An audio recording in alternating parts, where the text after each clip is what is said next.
பிரியமானவர்களே, ஆண்டவராகிய இயேசு கிறிஸ்துவின் இனிய நாமத்தில் உங்கள் ஒவ்வொருவருக்கும் எங்கள் அன்பின் வாழ்த்துக்களை தெரிவித்துக் கொள்கிறோம். இன்றைக்கும் வேதமே மனமகிழ்ச்சியில உங்களை சந்திப்பதில் எங்களுக்கு மிகுந்த சந்தோஷம். ஆண்டவர் ஒவ்வொரு வாரமும் ஒரு டாபிக்ல அழகாக நம்மோட பேசி கொண்டு வருகிறார். இந்த வேதத்தின் மேல நம்மளுக்கு ஒரு வாஞ்சையும் இன்னும் தியானிக்கணும் அப்படிங்கிற அந்த ஆர்வத்தையும் இந்த நிகழ்ச்சி மூலமாக உங்க ஒவ்வொருவருக்கும் கொடுக்கிறார் என்பதை நாங்கள் அறிந்து நாங்கள் ஆண்டவரை துதிக்கிறோம். எங்களுக்கும் அப்படிதான். ஒவ்வொரு நாளும் ஆண்டவர் பேசும்போது இன்னும் நம்ம வாசிக்கணும், இன்னும் ஆண்டவர் என்னோட பேசணும், இன்னும் என்ன ஆண்டவர் என்கிட்ட பேச விரும்புகிறார் என்பதை அறிந்து கொள்ளணும் என்கிற அந்த வாஞ்சை இன்க்ரீஸ் ஆயிட்டே இருக்குது. பிரியமானவர்களே, இன்றைக்கு ஒரு அருமையான டாபிக்ல நம்ம தியானிக்க போறோம். உங்களை எல்லாருக்கும் தெரிஞ்சிருக்கும், எப்பொழுது வேதத்தை தியானிக்க வேண்டும். நம்ம வேத தியானத்துக்கு போறதுக்கு முன்னாடி நம்ம ஒரு ஜெபம் செய்து நம்ம ஆரம்பிக்கலாம். ஸ்தோத்திரம் ஆண்டவரே, இந்த நல்ல வேலைக்காக ஸ்தோத்திரம் அப்பா. இன்றைக்கும் ஆண்டவரே உம்முடைய பிரசனத்துல உம்முடைய பாதத்துல ஆண்டவரே நாங்கள் உட்கார்ந்திருக்கிறோம். ஆண்டவரே உம்முடைய வேதத்தை நாங்கள் தியானிக்க போகிறோம். ஆண்டவரே உம்முடைய மகத்துவங்களை நாங்கள் தியானிக்க போகிறோம். ஆண்டவரே உம்முடைய வார்த்தைகளை நாங்கள் தியானிக்க போகிறோம். ஆண்டவரே ஆண்டவரே உம்முடைய வார்த்தைகளை எங்கள் கைகள்ல எங்கள் கரங்கள்ல நீங்க கொடுத்திருக்கிறதற்காக ஸ்தோத்திரம் அப்பா. எத்தனையோ பேருக்கு ஆண்டவரே, எத்தனையோ மக்களுக்கு, எத்தனையோ இன மக்களுக்கு ஆண்டவரே இந்த வேதாகமம் இல்லை ஆண்டவரே. ஆனாலும் எங்கள் மேல் கிருபையாயிருந்து ஆண்டவரே இந்த வேதாகமத்தை எங்க கையில கொடுத்திருக்கிறீங்களே, அதற்காக உங்களுக்கு ஸ்தோத்திரம் அப்பா. எவ்வளவு அருமையான வார்த்தைகள், எவ்வளவு அருமையான ஆலோசனைகள் எங்களுக்காக வைத்திருக்கிறீங்க ஆண்டவரே. எவ்வளவு ஆசீர்வாதங்களை வைத்திருக்கிறீங்க ஆண்டவரே. இதை நாங்கள் பெற்றுக்கொள்ள நாங்கள் எம்மாத்திரம் ஆண்டவரே. ஆனாலும் உடைய கிருபையினால எங்களுக்கு இந்த வேதத்தை எங்களுக்கு கொடுத்ததற்காக ஸ்தோத்திரம் அப்பா. ஆண்டவரே இந்த துன்பம் நிறைந்த இந்த வாழ்க்கையில, இந்த போராட்டம் நிறைந்த வாழ்க்கையில நாங்கள் வாழ்வதற்கு, எல்லாவற்றையும் முன்னேறி செல்வதற்கு உடைய வசனங்கள் எங்களுக்கு இருக்கிறதற்காக உமக்கு ஸ்தோத்திரம் அப்பா. உடைய வாக்குகள் எங்களை தேற்றுகிறதற்காக ஸ்தோத்திரம் ஆண்டவரே. உடைய சத்தியங்கள் எங்களுக்கு ஆலோசனையா இருக்கிறதற்காக ஸ்தோத்திரம் அப்பா. உமக்கு ஸ்தோத்திரம் ஆண்டவரே. சகல பிரஸ்தாபத்தை பார்க்கலும் உடைய வார்த்தையை நீருங்க ஆண்டவரே மகிமைப்படுத்திருக்கிறீங்களே ஆண்டவரே. அந்த மகிமை பொருந்தின வார்த்தைகளை எங்கள் கரங்களில் நாங்க ஏந்த எங்களுக்கு கொடுத்து கிருபைக்காக ஸ்தோத்திரம் அப்பா. இன்றைக்கும் நாங்க தியானிக்கும் போது நீங்க எங்களோடு பேசுங்க ஆண்டவரே. எந்தெந்த சூழ்நிலையில ஆண்டவரே உம்முடைய வேதத்தை விட்டு விலகாம எப்பொழுதும் நாங்க கை கொண்டு இருக்கிறவர்களாய் வாழணும் என்பதை நீங்க கற்றுக் கொடுக்க போறதற்காக உமக்கு ஸ்தோத்திரம் ஆண்டவரே. உமக்கு நன்றிகளை செலுத்துகிறோம். ஒவ்வொருவரோடு பேசுங்கப்பா. எங்களை உணர்த்துங்க. நாங்க திருந்த வேண்டிய காரியங்கள், நாங்க மாற வேண்டிய காரியங்கள் எல்லாவற்றையும் எங்களுக்கு உணர்த்துங்க ஆண்டவரே. இந்த வேத தியான நேரம் எங்களுக்கு மனமகிழ்ச்சியா இருக்கிறதற்காக ஸ்தோத்திரம். நீர் எங்களோடு பேச போகிறதற்காக உமக்கு ஸ்தோத்திரம். எல்லா துதிகளை, மகிமையை எல்லாவற்றையும் உங்களுக்கு செலுத்துகிறோம். இயேசுவின் நாமத்தில் பிதாவே, ஆமென். பிரியமானவர்களே, எப்போது வேதத்தை தியானிக்க வேண்டும் அப்படின்னு நாங்க சொன்ன உடனே நீங்க நினைச்சிருப்பீங்க, காலையிலையா, மாலையிலையா, 11 o'clock இல்ல காலையில 6 o'clock 4 o'clock இல்ல மிட் நைட்டா அப்படி நீங்க ஒரு வேளை நீங்க நினைச்சு கொண்டிருந்தீங்கன்னா, இன்றைக்கு நம்ம அந்த கோணத்துல நம்ம தியானிக்க போறது இல்ல, நம்ம ஒரு வேற விதத்துல நம்ம தியானிக்க போறோம். இதை குறித்து நம்ம 119 சங்கீதத்துல நம்ம தியானிக்கலாம். ஏற்கனவே 119 சங்கீதம் என்றாலே உங்களுக்கு தெரியும். அதுல வேதத்தின் மகத்துவங்களை குறித்து நிறைய காரியங்கள் சொல்லப்பட்டு இருக்கிறது. அதனால இன்னைக்கும் நம்ம அதை வைத்தே நம்ம எப்பொழுது தியானிக்க வேண்டும் என்பதை நாம் அறிந்து கொள்வது நமக்கு ரொம்ப சந்தோஷமா இருக்கும். உங்களுக்கு அது மிகவும் யூஸ்ஃபுல்லா இருக்கும் என்று நாங்கள் விசுவாசிக்கிறோம். ஸோ இந்த 119 சங்கீதம் தான் பைபிள்லே இருக்க லாங்கஸ்ட் சாப்டர். அதாவது பெரிய அதிகாரம் 119, சங்கீதம் 119. இந்த 119ல நம்ம பிரிச்சிருப்பாங்க, 7 வசனங்களாக பிரிச்சிருப்பாங்க. 22 ஸ்டான்சாஸாக 7 வசனங்களாக அதை பிரித்திருப்பாங்க. அந்த 27 ஸ்டான்ஸாக்கும் மேல பாத்தீங்கன்னா ஒரு வார்த்தை இருக்கும், ஒரு எழுத்துக்கள் இருக்கும். அது என்ன அப்படின்னு பார்த்தோம்னா, ஹீப்ரூல இருக்கிற ஒவ்வொரு ஆல்பபெட்டோட வேர்ட்ஸ், அந்த ஆல்பபெட்ஸ் தான் அது. ஸோ ஒவ்வொரு ஆல்பபெட் அதை குறிப்பிட்டிருக்கோம், அதுல இருந்து அது ஸ்டார்ட் ஆகும் அப்படின்னு நம்ம பார்க்கிறோம். ஸோ 22 ஸ்டான்சாஸ் அண்ட் ஒவ்வொரு ஸ்டான்ஸாலையும் 7 verses இருக்கும். டோட்டலி 176 verse இருக்கும். மொத்தமாக 176 வசனங்களை கொண்டது அந்த பெரிய அதிகாரம் 119. ஆமென். இந்த 119 சங்கீதத்துல நம்ம வாசித்து பார்த்தோம்னா நிறைய டாபிக்ஸ்ல வேதத்தை நம்ம தியானம் பண்ணலாம். குறிப்பா நம்ம சொல்லணும்னா, வேதத்தை வாசிப்பதனால, இந்த வேதத்தை தியானிப்பதனால நமக்கு என்னென்ன பிளெஸ்ஸிங்ஸ் என்பதை இந்த 119 சங்கீதத்திலிருந்து நம்ம அறிந்து கொள்ள முடியும். ஃபார் எக்ஸாம்பிள் பார்த்தீங்கன்னா, வேதத்தை தியானிக்கிறதுனால பரிசுத்தமுள்ள ஒரு வாழ்க்கை வாழ முடிகிறது. வேதத்தை நேசிக்கிறவர்களுக்கு மிகுந்த சமாதானம். வேதத்தை வாசிக்கும் பொழுது அது மண்ணோடு கூட ஒட்டி கொண்டு இருக்கிற நம்முடைய சரீரத்தை, ஆத்துமாவை உயிர்ப்பிக்கிறது. வேத வசனங்கள் நமக்கு ஆறுதலை கொடுக்கிறது. அப்புறம் ஞானவானாய் அந்த 3-4 வசனங்கள்ல பார்க்கும் பொழுது வேதத்தை வாசிப்பதனால போதித்தவர்களை விட ஞானம், சத்துருக்களை விட ஞானம், பெரியவர்களை விட ஞானம், இப்படி நிறைய பிளெஸ்ஸிங்ஸை நம்ம பார்க்கலாம். ஸோ நீங்கள் கூட டைம் இருந்துச்சுன்னா இந்த 119ஆம் சங்கீதத்திலிருந்து ஒரு டாபிக் போட்டுக்கோங்க, வேதத்தை தியானிப்பதால் வரும் பிளெஸ்ஸிங்ஸ் அப்படின்னு போட்டு நீங்கள் கொஞ்சம் தியானம் பண்ணி பாருங்களேன். நிறைய காரியங்கள் அதில் நம்ம அறிந்து கொள்ள முடியும். அப்புறம் இன்னும் பார்த்தா பைபிள் வசனம் எப்படிப்பட்டது, குறிப்பாக நம்மளுடைய பைபிள் ஸ்டடியோட டைட்டில் வேதமே மனமகிழ்ச்சி, அதை கூட நம்ம இந்த அதிகாரத்துல இருந்து தான் நம்ம எடுத்திருக்கிறோம் இல்லையா? அப்போ பைபிள் எப்படிப்பட்டதுன்னா அது ஒரு மனமகிழ்ச்சியை கொடுக்கிற ஒரு காரியம். அதே மாதிரி வசனங்கள் எப்படிப்பட்டது அப்படின்னு பார்க்கும்பொழுது அது கர்த்தருடைய வசனம் கால்களுக்கு தீபம், பாதைக்கு வெளிச்சமா இருக்கிறது, அது தேனை போல இருக்கிறது. இப்படி நிறைய காரியங்கள் பைபிள் வசனம் எவ்வளோ விலையேற பெற்றது, எவ்வளோ ப்ரெஷியஸ் அப்படிங்கிறத இதுல நம்ம அறிந்து கொள்ளலாம். இம்பார்ட்டன்ஸ் ஆஃப் தி பைபிள்ல நம்ம அங்கிருந்து நம்ம அறிஞ்சிக்கலாம். ஆனா அநேகர் வந்து அந்த 119வது சங்கீதத்தை தான் விட்டுருவாங்க. ஏன்னா வந்து ஐயோ அப்படின்னு படிக்க வசனம் வந்துட்டே இருக்கும். அது வேணான்னு கூட நிறைய பேர் ஸ்கிப் பண்ணிருப்பாங்க. நான்லாம் என்னோட சின்ன வயசுல அப்படி நான் பண்ணியிருக்கேன். ஆனா அதுலதான் இந்த ஹோல் பைபிளுடைய வேல்யூவே அதில் தான் எழுதப்பட்டு இருக்கிறது. ஸோ இதை எழுதுனது வந்து யாரும் நமக்கு குறிப்பிடப்படலை.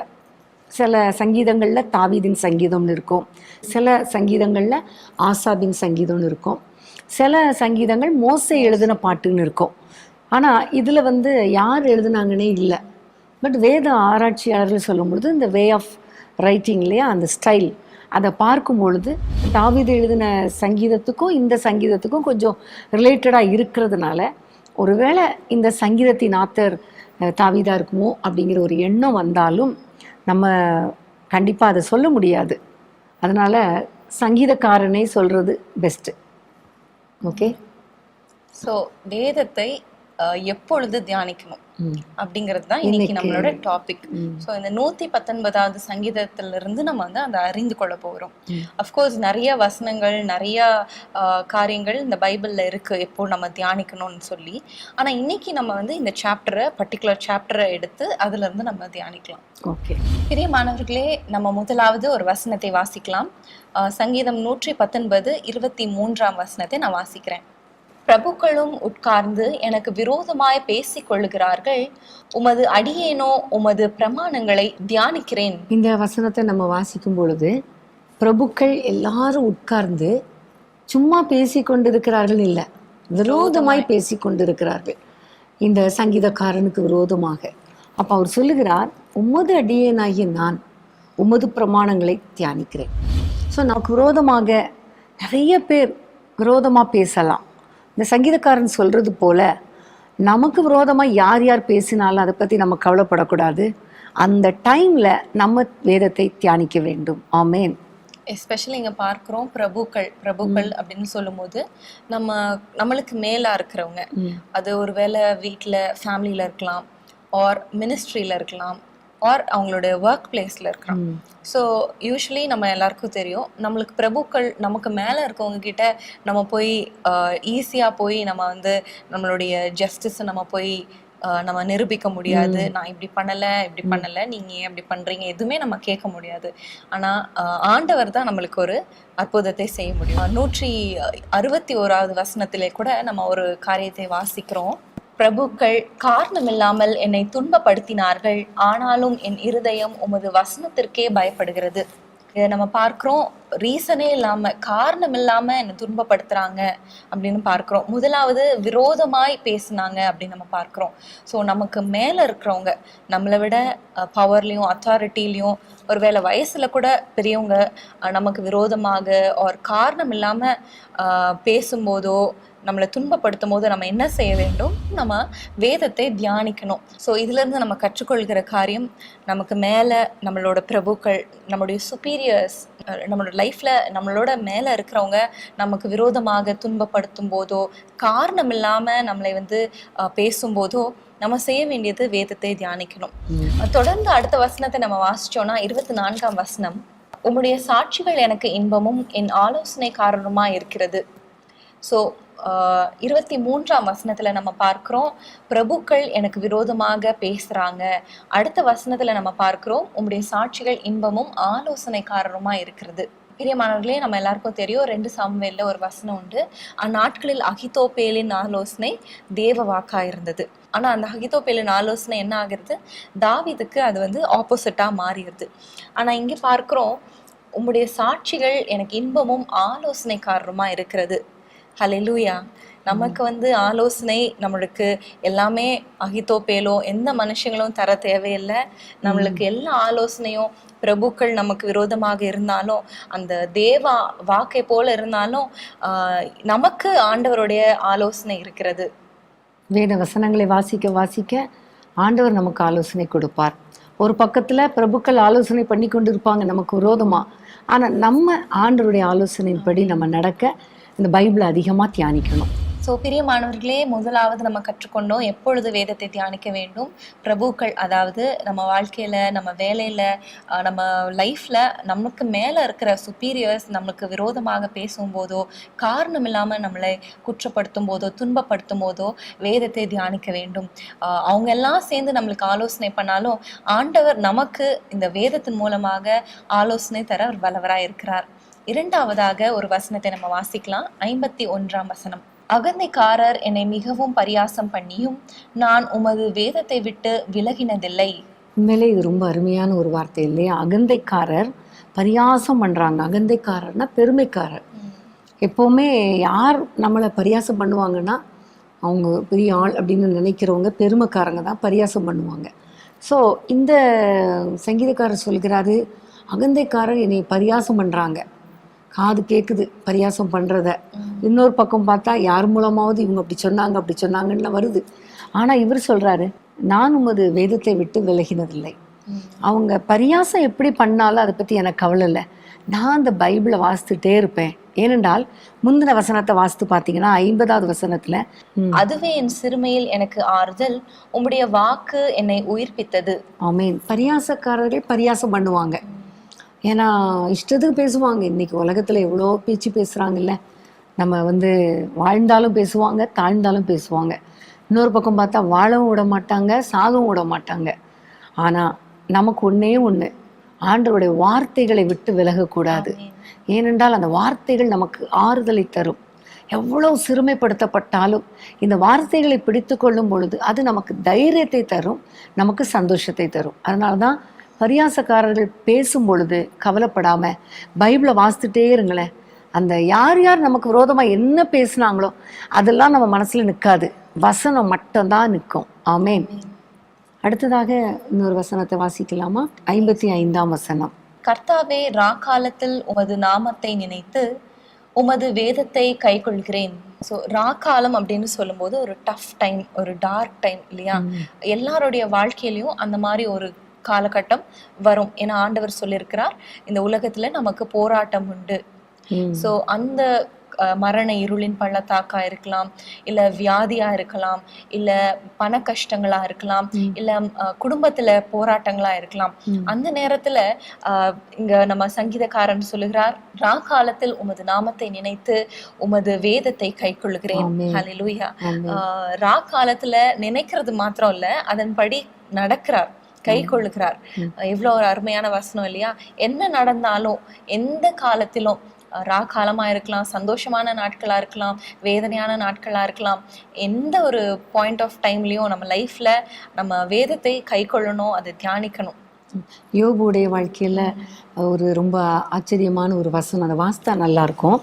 யோபு 29:3 வசனத்தை நம்ம வாசிக்கலாமா? அப்பொழுது அவர் தீபம் என் தலையின் மேல் பிரகாசித்தது, அவர் அருளின வெளிச்சத்தினால் இருளை கடந்து போனேன். ஆமேன். இங்க அவர் ஒரு இருளான பாதையில போயிட்டு இருக்கார். இதான் ராக்காலம். யோபுடைய வாழ்க்கையில நம்ம எல்லாருக்கும் தெரியும், எல்லாவற்றையும் அவர் இழந்த சூழ்நிலை, பயங்கரமான சூழ்நிலை. அப்போ அவர் சொல்லுகிறாரு, அவருடைய தீபத்தினால நான் இருளை கடந்து சென்றேன். அப்போ இங்க தீபம் என்று சொல்லப்பட்டது நம்ம எல்லாருக்கும் தெரியும்.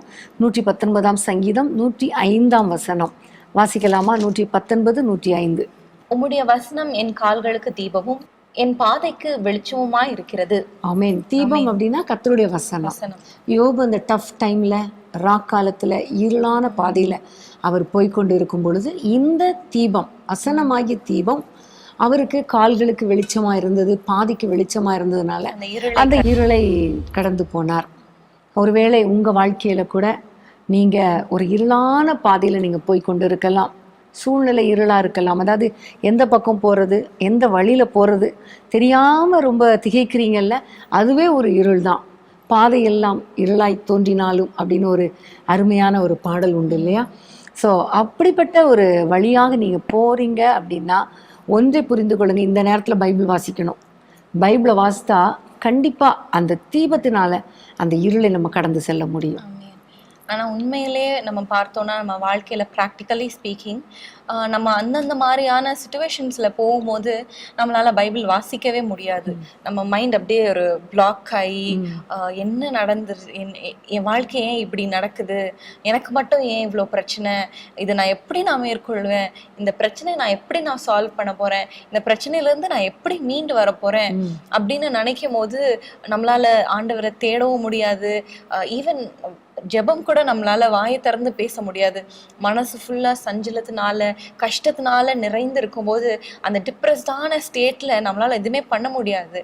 That is why we chose this topic இல்லையா? அதனாலதான் நம்ம இந்த டாபிக் எடுத்தோம். இந்த மாதிரியான சூழ்நிலையிலலாம் இப்போ நம்ம உலகம் போய்கொண்டிருக்கிற காலகட்டத்துல டெய்லி நம்ம டெத் நியூஸ் கேள்விப்படுறோம். யாராவது ஹாஸ்பிட்டல்ல இருக்கிறாங்க, ஏன் உங்க வாழ்க்கையில கூட அந்த மாதிரியான காரியங்கள் வழியா நீங்க போய்கொண்டிருக்கலாம். அது ஒரு ராக்காலமா உங்களுக்கு இருக்கலாம். ஸோ அந்த நேரத்துல உங்களால பைபிள் வாசிக்க முடியலையே, ஆண்டவரை தேடணும்னு நினைப்போம், ஆனா நம்மளால முடியாது. பலனே இல்லாத அது போல இருக்கும். அப்படியே சில நேரம் அப்படியே படுத்து கிடந்து ஆண்டவரே அப்படின்னு இருப்போம். பட் கண்ணீர் வரும். ஆனா வாயில இருந்து ஒரு பிரேயர் கூட நம்மளுக்கு பண்றதுக்கு ஒரு ஸ்ட்ரென்த் இருக்காது. அந்த நேரத்துலதான் நம்ம ஆண்டவரை இன்னும் தேடணும், இன்னும் பைபிள் வாசிக்கணும், அப்பொழுது அவருடைய ஆலோசனை நமக்கு வரும் என்பதை நாங்க உங்களுக்கு சொல்லி கொடுக்கணும். அப்படிங்கிறதுக்காக தான் இந்த டாபிக்கே நம்ம சூஸ் பண்ணோம் இல்லையா? பிரியமானவர்களே, இன்னொரு வசனத்தை நம்ம வாசிக்கலாம். verse 61, 61வது வசனம். துன்மார்க்கரின் கூட்டங்கள் என்னை கொள்ளையிட்டும் உம்முடைய வேதத்தை நான் மறக்கவில்லை. இது ஒரு அருமையான வசனம் இல்லையா? துன்மார்க்கரின் கூட்டம் என்னை கொள்ளையிட்டும் நான் உம்முடைய வேத வசனத்தை மறக்கவில்லை. அப்போ கொள்ளையிடுறது அப்படின்னு சொல்லும் பொழுது நம்மிடத்தில் இருக்கிற பிளெஸ்ஸிங்ஸை திருடிக்கொள்வது. சாத்தான் துன்மார்க்கன், சாத்தான் திருடன், திருடவும் கொல்லவும் அழிக்கவுமே வருகிறான் என்று பைபிளில் நம்ம பார்க்கிறோம். ஸோ துன்மார்க்கன் நம்முடைய வாழ்க்கையில் இருக்கிற நிறைய ஆசீர்வாதங்களை திருடி கொண்டு போகலாம். உதாரணமாக குடும்ப சமாதானத்தை திருடலாம், குடும்பத்தில் இருக்கிற சந்தோஷத்தை திருடலாம், சில சமயங்களில் நம்முடைய பொருளாதாரத்தை திருடலாம், நம்முடைய ஆரோக்கியத்தை திருடலாம், நம்முடைய ஆசீர்வாதத்தை திருடலாம், ஏன் நம்முடைய பிள்ளைகளை திருடலாம். இப்படி பல விதங்களில் நமக்கு இருக்கிற அத்தனை காரியங்களையும் அவன் கொள்ளையிட்டாலும் சங்கீதக்காரன் சொல்கிறாரு, உம்முடைய வசனத்தை நான் மறக்க மாட்டேன். ஆமேன். உங்களுடைய வாழ்க்கையில் எதை நீங்கள் இழந்தாலும் நீங்கள் கவலைப்படாதீங்க. பைபிளை நீங்கள் வசனத்தை வாசிக்க மறந்துடாதீங்க. வசனத்தை ஒரு நாளும் மறக்காதீங்க. ஏன்னா அவன் கொள்ளையிட்டாலும் வசனத்தை நம்ம கை கொள்ளும் பொழுது அல்லது வசனத்தின்படி வாழும் பொழுது எல்லாவற்றையும் நம்ம திரும்ப பெற்றுக்கொள்ள முடியும். எல்லா ஆசீர்வாதங்களையும் திரும்ப பெற்றுக்கொள்ள முடியும். அதனால நீங்கள் சோர்ந்து போகக்கூடாது. இந்த மாதிரி ஒரு சூழ்நிலை உங்களுக்கு வருதா, என்னுடைய ஆசீர்வாதங்கள் எல்லாம் இழந்து போய் நிற்கிறேனே அப்படின்னு நினைக்கிறீங்களா? சோர்ந்து போகாதீங்க. வசனத்தை மறக்காதீங்க, வசனத்தை வாசிங்க, வசனத்தை பிடித்து கொள்ளுங்க. கர்த்தர் பெரிய காரியங்களை செய்வார். ஆமென். பிரியமானவர்களே, இன்னொரு காரியத்தை நம்ம தியானிக்க போகிறோம். 69ஆம் வசனத்தை நம்ம வாசிக்கலாம். அகங்காரிகள் எனக்கு விரோதமாய் பொய்களை பிணைக்கிறார்கள், நானோ முழு இருதயத்தோடும் உம்முடைய கட்டளைகளை கை கொள்ளுவேன். இன்னொரு வசனத்தை வாசிக்கலாம். 78ஆம் வசனம். அகங்காரிகள் என்னை பொய்களினால் கெடுக்க பார்த்தபடியால் வெட்கப்பட்டு போவார்களாக, நானோ உமது கட்டளைகளை தியானிப்பேன். இங்க நம்ம பார்க்கிறோம், ஒவ்வொரு வசனத்தை நம்ம வாசிக்கும் போது இப்படிலாம் நடக்குது, ஆனா நான் வேதத்தை கை கொள்வேன், இப்படிலாம் நடக்குது, இப்படிலாம் செய்யறாங்க, இதெல்லாம் ஆயிடுச்சு, but I will read the Bible. நான் வந்து உங்களுடைய வசனத்தை மறக்கவில்லை, விலகினதில்லை. இதெல்லாம் நடக்குது நம்ம வாழ்க்கையில கூட, இதெல்லாம் நடக்குது. ஆனா நம்ம என்ன பண்றோம், வேதத்தை மறந்துடுறோம். ஆனா இன்னைக்கு ஆண்டவர் நம்ம கூட பேசி கொண்டிருக்கிறார். இந்த மாதிரியான சூழ்நிலைகள்லாம் வந்தாலும், இப்படிலாம் நடக்குது, நமக்கு விரோதமாக பொய்களை பிணைக்கிறார்கள். சில நேரத்துல நம்ம போய் ஜஸ்டிஃபை கூட நம்ம பண்ண முடியாது, பண்ணாலும் யூஸ்லெஸ்ஸா போயிடும். இங்க சங்கீதக்காரர் அதை செய்யவே இல்லை. பண்றாங்க, பொய்களை பிணைக்கிறாங்க. அகங்காரிகள் பொய்களினால் கெடுக்க பார்த்தபடினால் வெட்கப்பட்டு போவார்களாக. நானும் உமது கட்டளைகளை தியானிப்பேன். நான் எதுவுமே ரியாக்ட் பண்ணல, நான் அதை போய் ஜஸ்டிஃபை பண்ணல, ஆனா நான் வேதத்தை தியானிக்கிறேன் அப்படின்னு சொல்லுகிறார். ஸோ எவ்வளோ ஒரு நல்ல ஒரு ஸ்பிரிச்சுவல் மெச்சூரிட்டி இல்லையா? உண்மையிலே இன்னைக்கு வந்து நிறைய நமக்கு விரோதமாக பொய்யான காரியங்கள் பேசப்படுகிறது. உங்கள் ஒவ்வொருவருக்கு கூட விரோதமாக பொய்யான குற்றச்சாட்டுகள் வந்து கொண்டே இருக்கலாம் இல்லையா? குடும்பத்தில் பார்த்தீங்கன்னா நம்மளை யாருக்கு பிடிக்கலையோ அவங்க வந்து நம்ம செய்யாத காரியங்களெல்லாம் செஞ்சான்னு சொல்லுவாங்க, பேசாத காரியங்களை பேசுனான்னு சொல்லுவாங்க. ஆஃபீஸில் பார்த்தா நமக்கு ஒரு ப்ரொமோஷன் வருது அப்படின்னா அதை கெடுக்கிறதுக்காக பொய்களினால அவங்க கெடுக்க பார்க்குறாங்க. அவங்க அகங்காரிகள், பொய்களினால கெடுக்க பார்க்குறாங்க. அதாவது நமக்கு வருகிற பிளெஸ்ஸிங்ஸ் எல்லாம் அவங்க பொய் பேசி அதை கெடுத்து விடுறதுக்கு பார்க்குறாங்க. ஆனால் இந்த வசனத்தில் பார்க்குறோம், யார் நமக்கு விரோதமாக பொய்யை பேசி கெடுக்க பார்க்குறாங்களோ அவங்க தான் வெட்கப்பட்டு போவாங்களே தவிர நம்ம வெட்கப்பட்டு போக மாட்டோம். ஏன்னா நம்ம வசனத்தை தியானிக்கிறோம், நம்ம வசனத்தை மறக்கலை, வசனத்தை வாசிக்கிறோம். ஆமேன், ஹல்லேலூயா. உங்களுடைய வாழ்க்கையில் பொய்யாய் உங்கள் பேரில் குற்றம் சாட்டுவார்களானால் வேதத்தில் ஆண்டவர் சொல்கிறார் இல்லையா, மகிழ்ந்து களி கூறுங்கள், ஏனென்றால் நீங்கள் வெட்கப்பட்டு போவதில்லை, உங்கள் தலையை கர்த்தர் உயர்த்துவார். யோசேப்பு தான் எனக்கு இப்போ ஞாபகத்துக்கு வருது. அவரை குறித்து பொய்யான ஒரு குற்றச்சாட்டு, அந்த போத்திபாருடைய மனைவி பொய்யா குற்றம் சாட்டினா, ஆனால் அதை போய் ஜஸ்டிஃபை பண்ணவே இல்லையே, நான் அப்படி பண்ணலை. கடைசியில் உயர்த்தப்பட்ட போது கூட அந்த போத்திபாருடைய மனைவியை யோசேப்பு தண்டித்த மாதிரியே இல்லை. அப்போ தவறான குற்றச்சாட்டுகள் வந்தாலும் ஒன்று யோசேப்பு அமைதியாக இருந்தார், தேவ பிரசன்னத்தை காத்து கொண்டார், கர்த்தர் கூட இருக்கிற அளவுக்கு ஒரு பரிசுத்த வாழ்க்கை வாழ்ந்தார். அவருடைய கட்டளைகளை மறக்கலை, அவருடைய வசனத்தின்படி வாழ மறக்கலை, பரிசுத்தமாய் வாழ மறக்கலை. அதனால தான் அவர் யோசேப்பை கர்த்தர் உயர்த்தினார். இன்னைக்கு உங்கள் வாழ்க்கையிலையும் கர்த்தர் மகிமையான உயர்வை கொடுக்கணும்னா, யார் யார் உங்களுக்கு விரோதமாக பொய் பேசுகிறாங்களோ கவலைப்படாதீங்க. உங்கள் வேலை பைபிள் வாசித்துட்டே இருங்க, தியானம் பண்ணிகிட்டே இருங்க. ஒரு நாள் வரும் பொழுது கர்த்தர் பாருங்களேன், அவங்க என்னென்ன கெடுத்து விட பார்த்தாங்களோ அதெல்லாம் அவங்களுக்கு தான் ஆசீர்வாதத்துக்கு கேடாக வருமே தவிர உங்களுக்கு அது கெடுதலாக இருக்காது. உங்களை கர்த்தர் உயர்த்துவார். ஆமென். பிரியமானவர்களே, உண்மையாகவே ஒவ்வொரு காரியத்தை நம்ம தியானிக்கும் போது உங்களோட ஆண்டவர் பேசி கொண்டிருக்கிறார் என்று நாங்கள் நம்புகிறோம். இந்த மாதிரியான சிச்சுவேஷன்ஸ் வழியாக போகும்போது உங்களுக்கு டக்குன்னு மைண்டில் ரிங் ஆகும்னு நினைக்கிறேன். ஓகே, நம்ம பைபிள் வாசிக்க வேண்டிய நேரம், ஆண்டவர் நம்மளோடு பேசுவார். ஹல்லேலூயா. ஏன்னா எங்களுக்கே இந்த டாபிக் எடுத்து மெடிடேட் பண்ணும்போது ரொம்ப ஆச்சரியமாக இருக்குது. இவ்வளோ காரியங்கள் இருந்திருக்கு, இது இவ்வளோ நாளாக தெரியலையே அப்படிங்கிற மாதிரி இருந்தது. ரொம்ப அழகான வார்த்தைகள். ஸோ இந்த வேதம் தான் நமக்கு மனமகிழ்ச்சி. ஆமென். அடுத்ததாக நம்ம 71ஆம் வசனத்தை வாசிக்கலாம். நான் உபத்திரவப்பட்டது நல்லது, அதனால் உமது பிரமாணங்களை கற்றுக்கொள்கிறேன். இங்க பார்க்கிறோம், உபத்திரவப்பட்ட சூழ்நிலையில பிரமாணங்களை கற்றுக்கொள்கிறார். அதனால அவர் சொல்லுகிறார், உபத்திரவப்பட்டது நல்லது, அதனால் பிரமாணங்களை கற்றுக்கொள்கிறேன். ஸோ உபத்திரவ நேரத்தில் இதில் பார்த்தீங்கன்னா சந்தோஷமான சூழ்நிலையில் பைபிள் வாசிக்கிறேனே இல்லை. எல்லாமே பார்க்கும்போது பாடுகள் நடுவில், நமக்கு விரோதமான நேரங்களில், ராக்காலத்தில், சஞ்சலமான சூழ்நிலையில், இப்படிப்பட்ட சூழ்நிலையில் வேதத்தை தியானிப்பேன் என்று சொல்லப்பட்டிருக்கிறது. இங்கே பார்க்குறோம், உபத்திரவப்படுகிற நேரத்தில், உபத்திரவப்படுகிற சூழ்நிலையில் உங்களுடைய பிரமாணங்களை நான் கற்றுக்கொள்கிறேன். ஆமென். இதற்கு இணையா இன்னும் 2 வசனங்களை நம்ம வாசித்தா நல்லா இருக்கும். 107ஆம் வசனம் வாசிக்கிறியா? நான் மிகவும் உபத்திரவப்படுகிறேன், கர்த்தாவே உம்முடைய வசனத்தின்படி என்னை உயிர்ப்பியும். அடுத்த இன்னொரு வசனத்தையும் வாசிப்போம். 153. என் உபத்திரவத்தை பார்த்து என்னை விடுவியும், உமது வேதத்தை மறவேன். உபத்திரவ நேரத்தில் நம்ம பார்க்கிறோம், பிரமாணங்களை கற்றுக்கொள்கிறேன், அந்த பிரமாணங்களின்படி என்னை உயிர்ப்பியும் ஆண்டவரே, வசனத்தின்படி என்னை விடுவியும் ஆண்டவரே என்று சொல்லுகிறார். அப்போ உபத்திரவ நேரத்தில் நமக்கு விடுதலை கொடுப்பது தேவனுடைய வசனம்தான். உபத்திரவத்தின் பாதையில் நான் வாழ்ந்து கொண்டிருக்கிறேனே, எல்லா பக்கத்திலும் உபத்திரவம் நீங்கள் சொல்லாதீங்க. ஏன்னா ஆண்டவர் சொல்லியிருக்கிறார், உலகத்தில் உங்களுக்கும் உபத்திரவம் உண்டு. அதனால உபத்திரவம் உண்டு, ஆனால் ஜெயம் நமக்கு தான். அதனால தான் இந்த வசனங்களை பார்க்குறோம். உபத்திரவப்படுகிற நேரத்தில் நம்முடைய பிரமாணங்களை கற்றுக்கொள்கிறேன், உம்முடைய வசனத்தின்படி என்னை உயிர்ப்பியும், உபத்திரவப்படுகிற நேரத்தில் வசனத்தின்படி என்னை விடுவியும் ஆண்டவரே என்று சொல்லப்பட்டிருக்கிறது. உபத்திரவம் வரும்போது நீங்கள் சொல்லணும், அப்பா நீர் எனக்கு ஏற்கனவே வாக்குத்தத்தம் கொடுத்திருக்கிறீர், நீர் என்னை நம்ப பண்ணின வாக்குத்தத்தத்தை நான் நம்புகிறேன், அந்த வசனத்தின்படி என்னை விடுவியும், இந்த வசனத்தின்படி என்னை உயிர்ப்பியும், இந்த வசனத்தின்படி எனக்கு ஆறுதல் தாங்கப்பா என்று சொல்லி வசனத்தை கிளைம் பண்ணி வசனத்தை வாசித்து விசுவாசித்து அறிக்கை பண்ணும் பொழுது அந்த வசனமே நம்மை அந்த உபத்திரவ பாதையிலிருந்து விடுதலை ஆக்கும். ஆமேன். இந்த வசனமே இந்த உபத்திரவ பாதையிலிருந்து நம்மை உயிர்ப்பிக்கும். ஆமேன். உண்மையாகவே இந்த உபத்திரவங்கள்லாம் வரும்போது பலனற்று ஒரு ஒரு லைஃப்லெஸ்ஸா காணப்படுவோம் இல்லையா?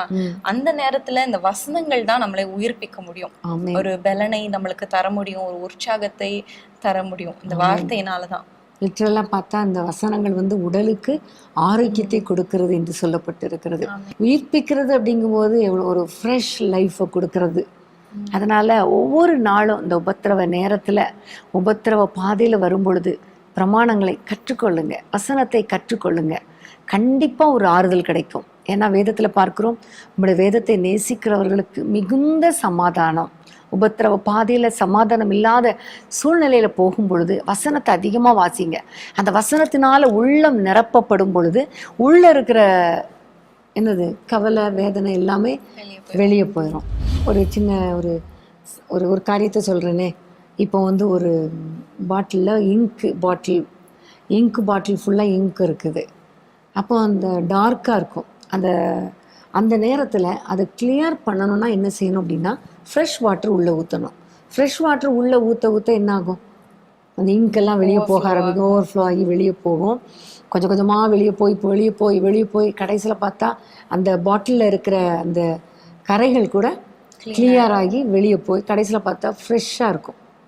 அதே மாதிரி தான் வசனங்கள் நம்ம உள்ளே போக போக உள்ள இருதயம் டார்க்காக இருளடைந்து உபத்திரவத்தினால கஷ்டப்பட்டு அப்படியே ஒரு இருள் மாதிரி இருக்கும். அந்த சூழ்நிலையில் வசனங்கள் உள்ளே போக போக போக போக ஒன்று நடக்கும், இருக்கிற கவலைகள் வெளியே போயிடும், இருள் வெளியே போயிடும், உபத்திரவம் வெளியே போயிடும், உள்ளே க்ளீனாக ஃப்ரெஷ்ஷாக ஒரு புது பலம் நமக்கு இருக்கும்.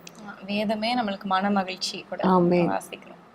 அதனால தான் அழகாக இந்த சங்கீதக்காரன் சொல்கிறாரு, உபத்திரவப்படுற நேரத்தில் விழுந்து அழுதுட்டு இருக்காத, உட்காந்து பைபிளை தியானி கற்றுக்கொள்ளுங்கள். ஆமென். ஆமென். பிரியமானவர்களே, இன்னொரு காரியத்தை நம்ம தியானிக்கலாம். சங்கீதம் 119:81. உம்முடைய ரட்சிப்புக்கு என் ஆத்துமா தவிக்கிறது, உம்முடைய வசனத்துக்கு காத்திருக்கிறேன். இங்கே நம்ம பார்க்குறோம், ஒரு ரட்சிப்புக்காக காத்திருக்கிற நேரத்தில் வசனத்தை வாசிக்கணும் என்று நம்ம பார்க்குறோம். இப்போ ரட்சிப்பு என்று சொல்லும் பொழுது ஒரு பக்கம் நம்முடைய ஆத்மீக ரட்சிப்பு, அதாவது ஒரு விடுதலையை குறிக்கிறது, சாத்தானுடைய கிரியைகளிலிருந்து விடுதலை. ஒரு பக்கம் நம்முடைய வாழ்க்கையில் ஒரு விடுதலைக்காக, இன்னொரு பக்கம் நம்முடைய குடும்பத்தினரின் ரட்சிப்புக்காக நம்ம காத்திருக்கிற இந்த நேரத்தில் காத்திருந்து சோர்ந்து போகக்கூடாது, வசனத்துக்கு காத்திருக்கணும் என்று நம்ம பார்க்கிறோம். நம்முடைய வாழ்க்கையில் விடுதலை என்று சொல்லும் பொழுது ஆத்மாவில் பல பயங்கள் இருக்கலாம். அந்த பயத்திலேருந்து ஒரு விடுதலை, ஒரு ரட்சிப்பு வேண்டும். அல்லது குடும்பத்தில் குடிகார கணவனால் அல்லது குடிகார பிள்ளைகளால் அல்லது ரொம்ப வாயாடியாக இருக்கிற மனைவினால் யாராவது கஷ்டப்பட்டுட்டு இருக்காங்கன்னா இந்த ரட்சிப்புக்காக காத்திருக்கிற அந்த சூழ்நிலையில் சோர்ந்து போகாதீங்க, பைபிள் வாசிங்க. பிள்ளைகள் கீழ்ப்படியலையா, பிள்ளைகளை ரட்சிங்கப்பா என்று நீங்கள் காத்திருக்கிற நேரத்தில் வசனத்துக்கும் நீங்கள் காத்திருங்க, வசனத்தை வாசிங்க, அந்த வாக்குத்தத்தங்களை பிடித்து கொள்ளுங்க. கண்டிப்பாக உங்கள் வாழ்க்கையில் கர்த்தர் பெரிய ரட்சிப்பை கட்டளையிடுவார். ஆமேன். பிரியமானவர்களே, இன்றைக்கும் நம்ம எப்பொழுது வேதத்தை தியானிக்க வேண்டும் என்ற தலைப்புல 119ஆம் சங்கீதத்திலிருந்து நம்ம தியானித்து கொண்டு வருகிறோம். எவ்வளோ ஆச்சரியமான காரியங்கள்லாம் இருக்குல்ல. நம்ம யூஸ்வலா நம்மளுடைய நம்ம சந்தோஷமான நேரத்துல ஈஸியா நம்ம பைபிளை வாசிப்போம். கஷ்டமான துக்கமான நேரத்துல நம்ம வாசிக்க தவறிடுவோம்.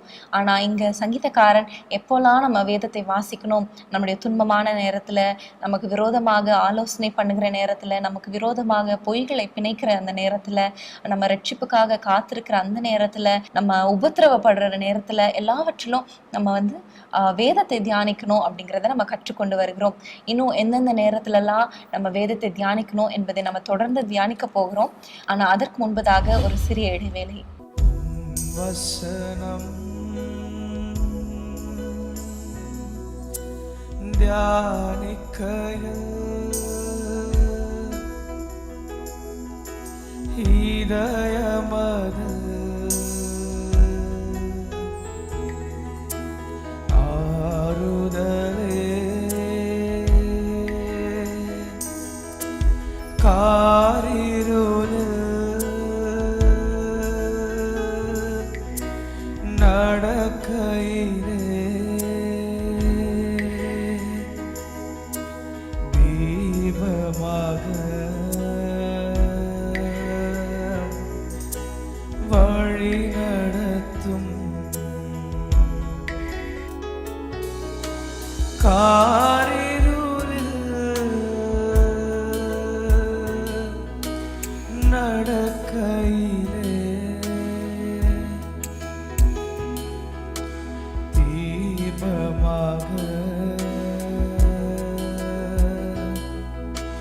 வழி நடத்தும் ஆழ்கடல் அலைகளினால்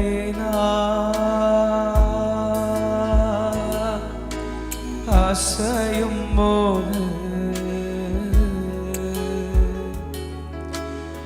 என் படகு ஆத்ம நண்பர் இயேசு ஒன்றே சேர்ந்திடுவே அவர் சமூகம் ஆத்ம நண்பர் இயேசு ஒன்றே சேர்ந்திடுவே அவர் சமூகம் அவர் நமக்காய் ஜீவன் தந்து அளித்தனரே இந்த மீட்பு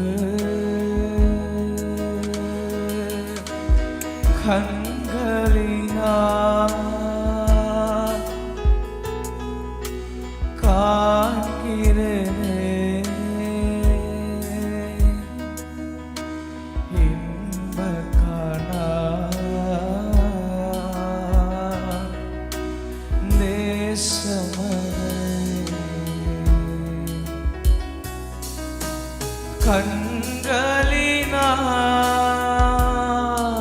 கண்களினால் காண்கிறேனே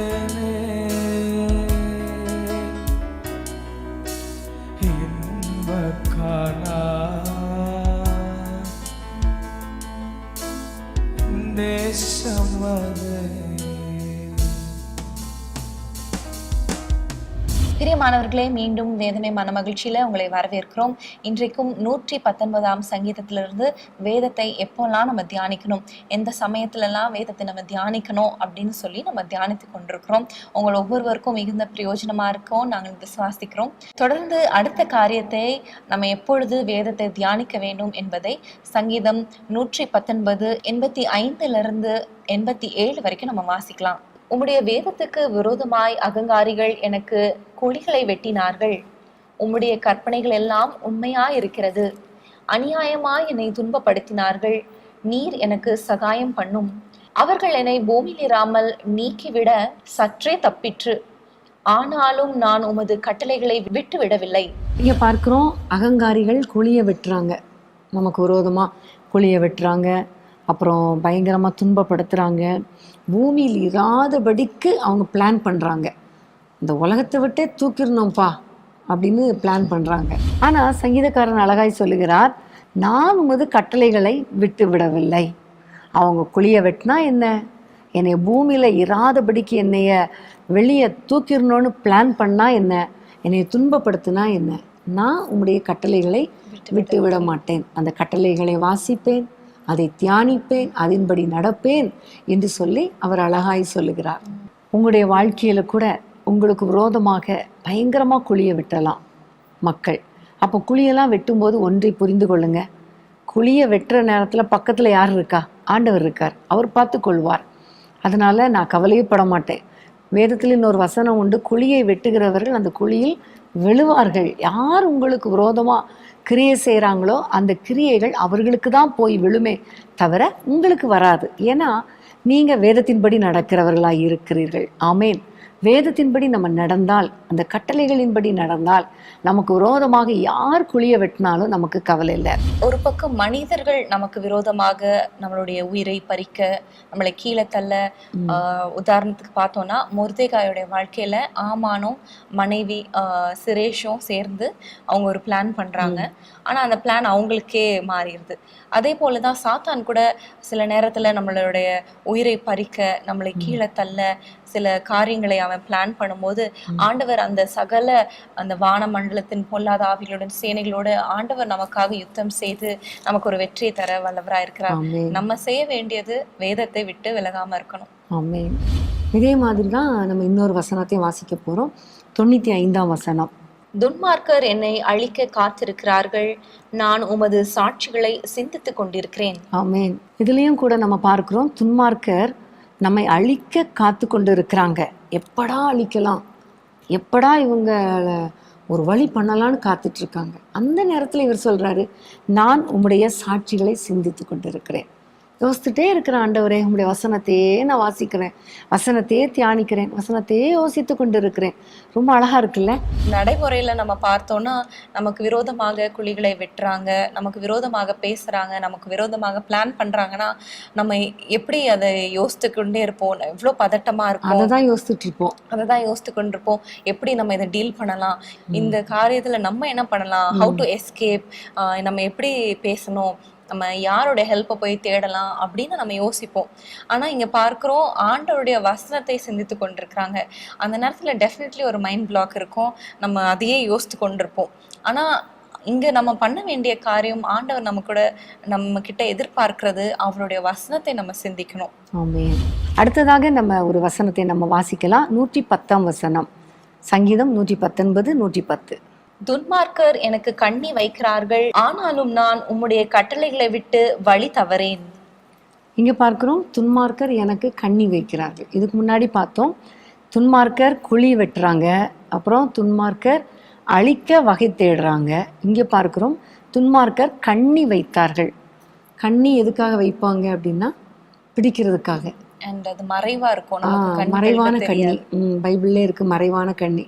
ஒரு வேடன் வந்து ஒரு கண்ணியை வச்சுட்டு போனான்னா அதுல தெரியாமலே பறவைகள் மாட்டிக்கொள்ளும். இதே போலதான் தானியேலுக்கு விரோதமா கண்ணி வச்சாங்க. அவர் எப்படியாவது சிங்கக்குழிக்கு கீழே போடணுங்கிறதுக்காக ஒரு கண்ணி வச்சாங்க. பட் அதில் ஒருவேளை அவங்களுக்கு அது அவர் மாட்டிட்டார் மாதிரி தெரிஞ்சாலும் கர்த்தருடைய பார்வையில் அவர் மாட்டல, சிங்கக்கவியிலேருந்து வெளியே வந்தார். இன்றைக்கி நம்முடைய வாழ்க்கையில் நமக்கு விரோதமாக பல விதங்களில் கன்னிங்காக தெரியாமல் நம்மளை மாட்ட வைக்கிறதுக்காக பல சோதனைகள் பிசாசும் வைக்கலாம், மனுஷனும் வைக்கலாம். ஆனால் அந்த சோதனைகளில் நம்ம விழுந்து விடாமல் நம்ம தப்பிக்கணும்னா வசனத்தை விட்டு வழி தவறாமல் விலகாத ஒரு வாழ்க்கை வாழணும். வசனத்துக்கு கீழ்ப்படுகிற ஒரு வாழ்க்கை வாழும்போது தான் அந்த கண்ணிகளுக்கு நம்ம தப்ப முடியும், கண்ணிகளுக்கு நம்ம விலக முடியும்.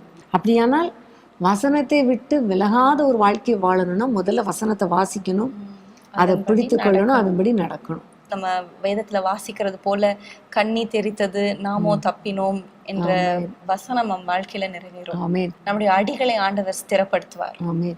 கண்ணி வைப்பாங்க, இல்லைன்னு சொல்லல, கண்ணி வைக்கப்படும். சாத்தான் பல விதங்கள்ல கண்ணி வைப்பான். ஆனா 91ஆம் சங்கீதத்துல சொல்லுகிறோம், வேடனுடைய கண்ணிக்கும் பாழாக்கும் கொள்ளை நோக்கியும் அவர் நம்மை விலக்கி காப்பார். வசனங்கள் நிறைய இருக்குது. யாருக்கு கண்ணி வச்சாங்க, எந்தெந்த சூழ்நிலையில் கண்ணி வந்துச்சு, ஆனால் அவங்க வசனத்துக்கு கீழ்ப்படிந்து கர்த்தருடைய வார்த்தையின்படி நடந்ததுனால எப்படி அவங்க தப்பினார்கள் என்பது நம்ம வேதத்தில் நிறைய சம்பவங்கள் பார்க்குறோம் இல்லையா? ஸோ உங்கள் வாழ்க்கையிலையும் நீங்கள் தப்பணும்னா, இந்த கண்ணிக்கு, மறைவான கண்ணிக்கு நம்ம தப்பணும்னா கண்டிப்பாக வசனத்தை விட்டு விலகாத ஒரு வாழ்க்கை வாழ வேண்டும்.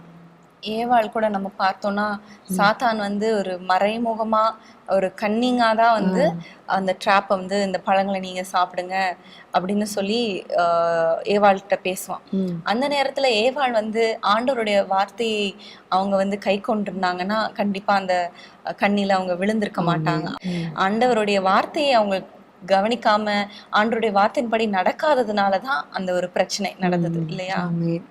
ஸோ வார்த்தைக்கு நம்ம கீழ்ப்படிஞ்சு நடக்கும் பொழுது எப்படிப்பட்ட சோதனைகளை பிசாசு தந்திரமாய் கொண்டு வந்தாலும் அந்த கண்ணிகளுக்கு நம்ம தப்ப முடியும். பிரியமானவர்களே, இன்னொரு வசனத்தை நம்ம தியானிக்கலாம். எப்பொழுது நம்ம வேதத்தை தியானிக்க வேண்டும்? 113ஆம் வசனம். வீண் சிந்தனைகளை நான் வெறுத்து உமது வேதத்தில் பிரியப்படுகிறேன். நமக்கு எல்லாருக்கும் தெரியும், idle man's mind is a devil's workshop அப்படின்னு சொல்லுவாங்க உலகத்துல. அது உண்மைதான்.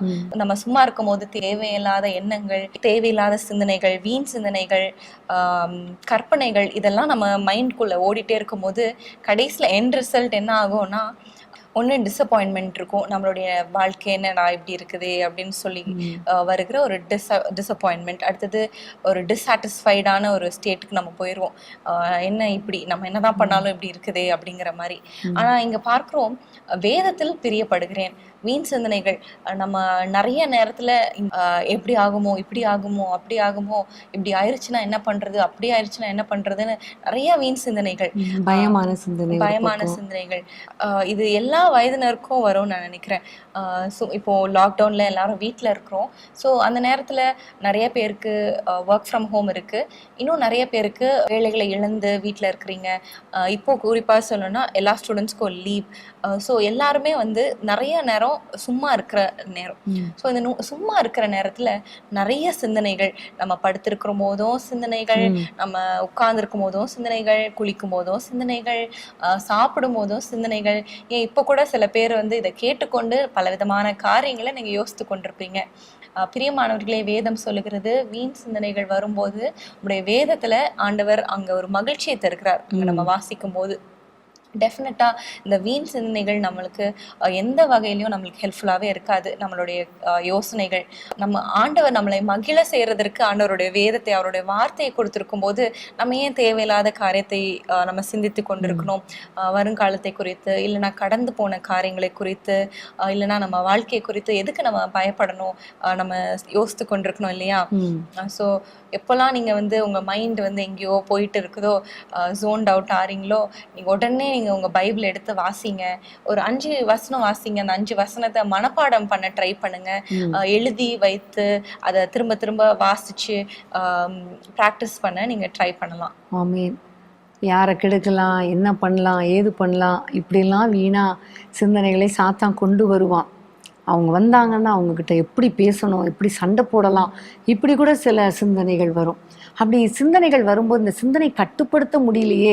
சிலருக்கு இச்சையான சிந்தனைகள், பாவமான சிந்தனைகள் இதெல்லாம் வரும்போது இந்த சிந்தனைகளை எப்படி கட்டுப்படுத்துறதுன்னு எங்ககிட்ட நிறைய பேர் ஃபோன் பண்ணி கூட கேட்பாங்க. ஆனால் ஒரே ஒரு காரியம் தான் சொல்ல முடியும். அந்த சிந்தனைகள் வரும்பொழுது டக்குன்னு ஒரு கடிவாளம் போட்டு நிறுத்துறது மாதிரி நிறுத்தி பைபிள் எடுத்து தூக்கி வச்சுட்டு புரியுதோ புரியலையோ வாசிக்க ஆரம்பிச்சிருங்க. சத்தமாக வாசிங்க, மெதுவாக வாசிங்க, திரும்ப திரும்ப வாசிங்க. கொஞ்ச நேரம் ஆன உடனே அந்த வீண் சிந்தனைகள் போயிடும். இந்த சிந்தனைகளால், பைபிள் வசனத்தினால நம்முடைய சிந்தை அது நிரப்பப்பட்டுரும். அநேக நேரத்துல வீண் சிந்தனைகள் இல்லாம லைஃப் பத்தின ஒரு கவலைகள் கூட நிறைய பேருக்கு இருக்கும். நம்ம என்ன பண்ண போறோம், நிறைய பேர் வேலை இழந்திருப்பாங்க, இல்லைன்னா ஸ்டூடெண்ட்ஸ் வந்து அடுத்து நம்ம என்ன படிக்க போறோம், நம்முடைய லைஃப் என்ன ஆக போகுது, ஃபியூச்சரை குறித்ததான சிந்தனைகள் அதிகம் வரும். அந்த சிந்தனைகள்லாம் வரும்போது டெஃபினட்டா ஒரு கலக்கம், பயம், ஒரு கேள்விக்குறியான வாழ்க்கையா இருக்கிறதே அப்படின்னு சொல்லி சஞ்சலத்தால நிரப்பப்படுவோம். ஆனா அந்த நேரத்துல நீங்க வேதத்தை வாசிங்க, ஆண்டவர் உங்களை நடத்துவார். அவருடைய வசனம் நம்மளுக்கு வழிகாட்டியா இருக்கும். அது ஆலோசனைக்காரருமா இருக்கிறது, பாதைக்கு தீபமா இருக்கிறது. ஆமென். அடுத்ததாக நம்ம இன்னொரு வசனத்தை வாசிக்கலாமா? சங்கீதம் 119 141 வசனம் 141. நான் சிறியவனும் அசட்டை பண்ணப்பட்டவனுமா இருக்கிறேன், ஆனாலும் உமது கட்டளைகளை மறவேன். இங்கே நம்ம பார்க்குறோம், அசட்டை பண்ணப்பட்ட ஒரு சூழ்நிலை, நெக்லெக்ட் பண்ணப்பட்ட சூழ்நிலை. அந்த நேரத்திலையும் உமது கட்டளைகளை மறக்க மாட்டேன்னு சொல்கிறார். இங்கே பார்க்குற எல்லாமே ஒரு நெகட்டிவ் டைமில் தான், சிச்சுவேஷனில் தான் இவர் வந்து பைபிள வசனத்தை ரொம்ப அதிகமாக அதை பிடித்து கொண்டதை நம்ம பார்க்குறோம். இன்னைக்கு கூட நம்முடைய வாழ்க்கையில் நம்முடைய குடும்பத்தினரால் ஒரு பக்கம் அசட்டை பண்ணப்பட்டிருக்கலாம், வேலை ஸ்தலத்தில் அசட்டை பண்ணப்பட்டிருக்கலாம். ஒரே குடும்பத்தில் 2 பிள்ளைங்க இருந்தால் கூட ஒரு பிள்ளை நல்லா படிக்குதுன்னா பெற்றோர் என்ன செய்கிறாங்கன்னா, அந்த நல்லா படிக்கிற பிள்ளைய ரொம்ப அழகாக என்கரேஜ் பண்ணுறாங்க. அடுத்த பிள்ளைய அசட்டை பண்ணிட்டு, பாரு அவனா எப்படி இருக்கிறான் பாரு, நீ எப்படி இருக்கிற பாருன்னு அசட்டை பண்ணுறாங்க. இப்படி நிறைய குடும்பங்களில் நடக்கிறத நம்ம பார்க்குறோம். வேலை ஸ்தலத்தில், சர்ச்சில், இன்னும் சொல்லப்போனால் எல்லா இடங்களிலும் அசட்டை பண்ணக்கூடிய ஒரு சூழ்நிலை வருகிறது. ஜென்ரலா பார்த்தோம்னா எந்தெந்த காரியங்கள்லாம் வீக்கரா இருக்காங்களோ அந்த அப்பர் ஹேண்ட்ல இருக்கிறவங்க அந்த கீழே இருக்கிறவங்கள, ஃபினான்ஷியலியா இருக்கட்டும், வேர்ல்ட்லி என்ன ஒரு காரியத்தினாலும், ஒரு அதிகாரத்திலயா இருக்கட்டும், கீழே ஸ்பிரிச்சுவலி கூட அந்த கொஞ்சம் கீழே இருக்கிறவங்கள அவங்க வந்து டாமினேட் பண்ணி அந்த அசட்டை பண்ணுகிறத நம்ம பார்க்கிறோம். ஆனால் அந்த நேரத்தில் நம்ம செய்ய வேண்டிய வேலை பைபிளை வாசிக்கணும், பைபிளை பிடித்து கொள்ளணும். அப்போது கண்டிப்பாக அந்த அசட்டை பண்ணப்படுகிற சூழ்நிலையில் கர்த்தர் அதை அப்படியே மாற்றி நம்மை உயர்த்த அவர் வல்லவராயிருக்கிறார். இன்னொரு காரியத்தை நம்ம தியானிக்கலாம் பிரியமானவர்களே. சங்கீதம் 119 143 வசனம். இக்கட்டும் நெருக்கமும் என்னை பிடித்தது, ஆனாலும் உம்முடைய கற்பனைகள் என் மனமகிழ்ச்சி. கற்பனைகள் அப்படின்னு சொல்லும் போதே யாருக்குமே பிடிக்காது இல்லையா? ரூல்ஸ், ரெகுலேஷன்ஸ், கமாண்ட்மெண்ட்ஸ்னாலே ஐயோ அப்படிங்கிற மாதிரி தான் இருக்கும். ஆனால் இங்கே பார்க்குறோம், சங்கீதக்காரர் சொல்லுகிறார், அதுவே எனக்கு மனமகிழ்ச்சியா இருக்கிறது. நெருக்கப்படும் போது, ஒடுக்கப்படும் போது, அந்த நேரத்துலையும் அவருடைய கட்டளைகள் வந்து அவங்களுக்கு மனமகிழ்ச்சியா இருக்கு. இன்னொரு வசனத்துல கூட நம்ம வாசிக்கிறோம், நான் பரதேசியாய் தங்கும் 54 வசனத்துல வாசிக்கிறோம், நான் பரதேசியாய் தங்கும் வீட்டிலே உமது பிரமாணங்கள் எனக்கு கீதங்கள் ஆயின. ஸோ அந்த வேர்ட் மேல அவ்வளோ வாஞ்சையும் விருப்பத்தையும் வைத்திருக்கிறார் என்பதை நம்ம பார்க்கிறோம். ஆமே. இக்கட்டும் நெருக்கமும் என்னை நெருக்குகிற, சூழ்ந்து கொள்ளுகிற ஒரு சூழ்நிலை. இக்கட்டும் நெருக்கமும் சூழ்ந்து கொள்கிற நேரத்தில் என்ன இருக்கும்னா, பயம்தான் இருக்கும், திகில் தான் இருக்கும், வேதனை தான் இருக்கும், கண்ணீர் தான் இருக்கும். ஆனால் இவர் சொல்கிறாரு மகிழ்ச்சியாக இருப்பேங்கிறாரு. எப்படி ஒரு மகிழ்ச்சியாக இருந்தாருன்னா, அந்த கற்பனைகளை பிடித்து கொண்டதுனால. இதை வாசிக்கும்போது எனக்கு என்னுடைய வாழ்க்கையில் நடந்த ஒரு சம்பவம் ஞாபகத்துக்கு வருகிறது. பல வருடங்களுக்கு முன்பாக என்னுடைய நான் கீழே விழுந்ததுனால காலில் ஒரு சின்ன ஃப்ராக்சர். அப்போ காலில் ஒரு கட்டு போட்டு என்னை வந்து படுக்க வச்சுட்டாங்க. காலில்ங்கிறதுனால நடக்க முடியாது, என்னை வந்து எழும்பவே கூடாதுன்ட்டாங்க. அப்போ நான் அப்படியே யோசிக்கிறேன், 45 days என்ன பண்ணுவோம், நீங்களாம் சின்ன பிள்ளைங்க. அப்போ பிள்ளைங்களை எப்படி ஸ்கூலுக்கு அனுப்புறது, எப்படி சமைக்கிறது, எப்படி கவனிக்கிறது, எப்படி ஊழியத்தை செய்கிறது அப்படின்னு ஒரே டென்ஷன். அப்போ அந்த நேரத்தில் படுத்தாச்சு, வேறு வழி இல்லை. அப்போ அந்த சூழ்நிலையில் படுத்தே இருப்பேன். அப்போ அந்த நேரத்தில் ஒரே ஒரு காரியம், பைபிள் வசனத்தை வாசிச்சுட்டே இருப்பேன், பைபிளை படிச்சுட்டே இருப்பேன். உட்காந்து நிறைய பைபிள் வாசிப்பேன். வாசித்து அதில் இருக்கிற வார்த்தைகளை எழுதி வைப்பேன்.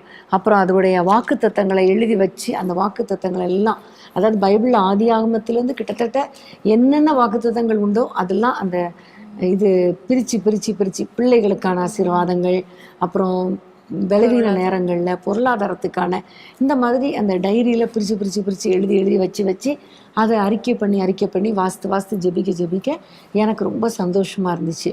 எவ்வளோ வாக்குத்தத்தங்களை ஆண்டவர் கொடுத்துருக்கிறாரு. அப்போது நம்ம இந்த வாக்குத்தத்தங்களை பிடிச்சி ஜோம் பண்ணிகிட்டே இருக்கலாம். இது எவ்வளோ நமக்கு சந்தோஷமாக இருக்கிறது, இந்த நெருக்கப்படுகிற நேரத்தில் நமக்கு எவ்வளோ ஆறுதலாக இருக்கிறது என்று நான் அதை வைத்து ஜெபிக்க ஆரம்பித்தேன். அந்த சூழ்நிலையில் தான் ஒரு புத்தகத்தை கர்த்தர் எழுதும்படி ஞாபகப்படுத்தினார், என் பிள்ளைகள் ஒலிவ மரக்கன்றுகள். அந்த நேரத்தில், அந்த படுக்கை நேரத்தில், இக்கட்டான நேரத்தில், நெருக்கடியான நேரத்தில், வியாதியின் பள்ளத்தாக்கின் நேரத்தில் வசனங்கள் எனக்கு ஆறுதலாக இருந்தது. அதுவும் குறிப்பாக பிள்ளைகளுக்காக கர்த்தர் கொடுத்த வாக்குத்தத்தங்களை எடுத்து ஜெபிக்க கர்த்தர் கிருபை கொடுத்தார். அந்த வசனங்களை தான் வைத்து என் பிள்ளைகள் ஒலிவ மரக்கன்றுகள்ங்கிற புக்கு எழுத கர்த்தர் கிருபை கொடுத்தார். இன்றைக்கும் அந்த புக்கு பல ஆயிரம் புத்தகங்கள் நிறைய பேருக்கு, பல ஆயிரங்களுக்கு ஆசீர்வாதமாக இருக்கிறதை நான் பார்க்கிறேன். அப்போது நெருக்கமான நேரத்தில், இக்கட்டான சூழ்நிலையில் வசனத்தை நம்ம பிடித்து கொள்ளும் பொழுது அது நமக்கு தைரியம் கொடுக்கிறது, மனமகிழ்ச்சி கொடுக்கிறது. அந்த சூழ்நிலை மற்றவர்களுக்கு நாம் ஆசீர்வாதமாக இருக்கத்தக்கதாக நம்மையும் உருவாக்குகிறது. எல்லாத்தையுமே நம்ம பார்த்தோம்னா நம்மளுடைய பாயிண்ட் ஆஃப் வியூ தான் ரொம்ப முக்கியம் இல்லையா? இஸ்ரவேல் ஜனங்கள் கூட அந்த வனாந்திர வழியாக போகும்போது அவங்களுக்கு மன்னா இருந்தது, அதாவது பரலோக மன்னாவே இருந்தது. ஆனா அவங்களுக்கு என்ன பிரச்சனை? நாங்க வனாந்திரத்துல இருக்கிறோம், காடைகள் இல்ல, பூண்டுகள் இல்ல, கிழங்குகள் இல்ல, அது இல்ல, எகிப்தில் உள்ள சாப்பாடு இல்ல அப்படின்னு நான் சொல்லிட்டு இருந்தாங்க.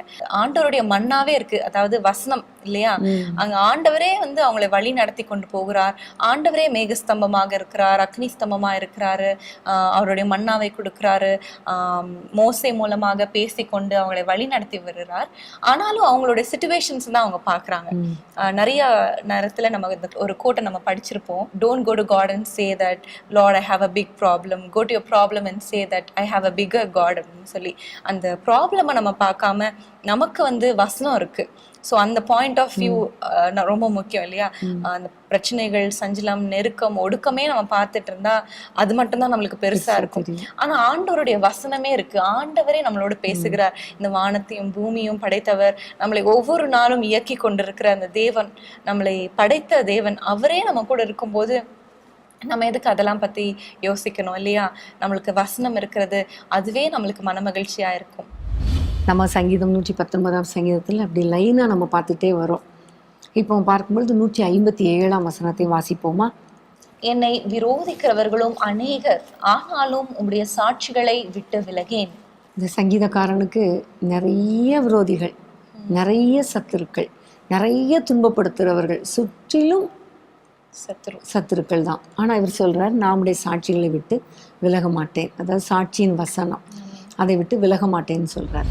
பிரியமானவர்களே, உங்களை சுற்றிலும் சத்துருக்கள் இருக்கலாம், எல்லா பக்கத்திலும் சத்துருக்கள், உங்களை விரோதிக்கிறவர்கள் இருக்கலாம். குடும்பத்தில், வெளியே, எங்கே போனாலும் சத்துருக்கள் இருக்கிறாங்களே அப்படின்னு நீங்கள் நினைக்கலாம். நிறைய பேர் சொல்லுவாங்க, நான் எப்படா பேசுவேன், அதில் தப்பு கண்டுபிடிக்கலான்னு பார்த்துட்ருக்காங்க, நான் ஏதாவது தப்பு பண்ண மாட்டேனா, அதை வச்சு அவங்கள ஏதாவது பண்ணலாம் அப்படின்னு பார்த்துட்ருக்காங்க அப்படின்னு சொல்லுவாங்க. பார்த்துருக்குறீங்களா? அப்படிப்பட்ட சூழ்நிலையில் நீங்கள் இருக்கலாம். ஆனால் ஒன்றை புரிந்து கொள்ளுங்க, நம்முடைய ஆண்டவர் நல்லவர். அவருடைய வார்த்தையை நீங்கள் பிடித்து கொள்ளணும். வேதத்தில் நல்ல எக்ஸாம்பிள் யார் அப்படின்னா யோசபாத்தை சுற்றிலும் சத்துருக்கள் வந்தாங்க. ஒரு பக்கம் மோவாபியர், ஒரு பக்கம் அம்மோனியர், இன்னொரு பக்கம் சேயீர் மலை தேசத்தார், எல்லாரும் வர்றாங்க.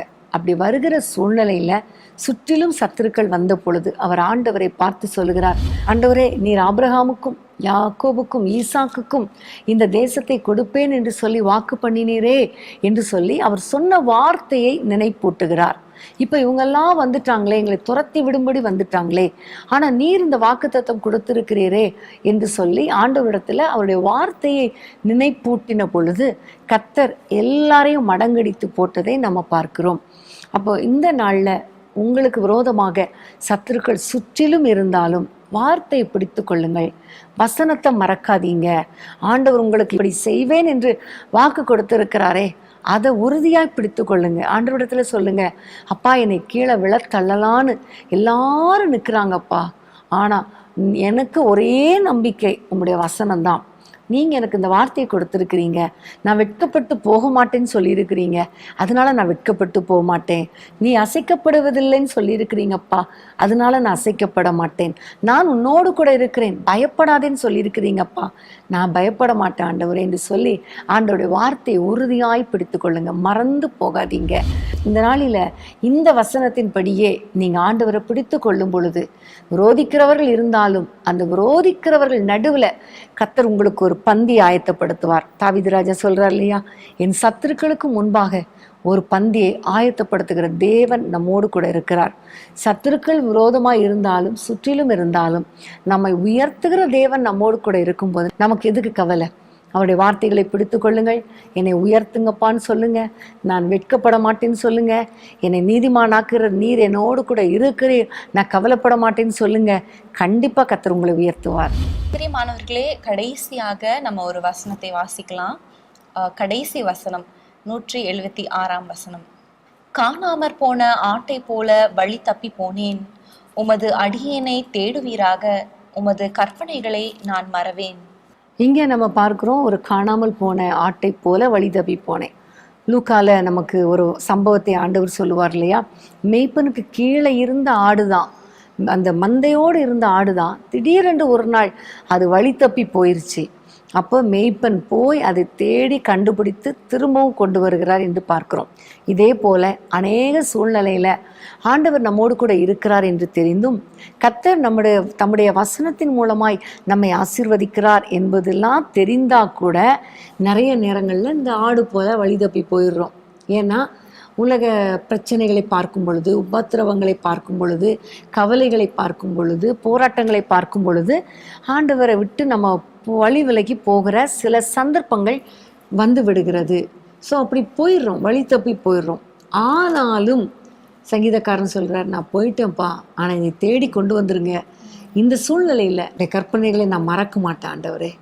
ஏதோ ஒரு சந்தர்ப்பத்தில் நான் வழி தப்பிட்டேன், ஆனாலும் திரும்பவும் நான் உம்முடைய சமூகத்துக்கு வந்துடுறேன், உம்முடைய வசனத்தை நான் வாசிக்கிறேன், உம்முடைய வசனத்தை நான் மறக்க மாட்டேன் என்று இவர் சொல்லுகிறார்.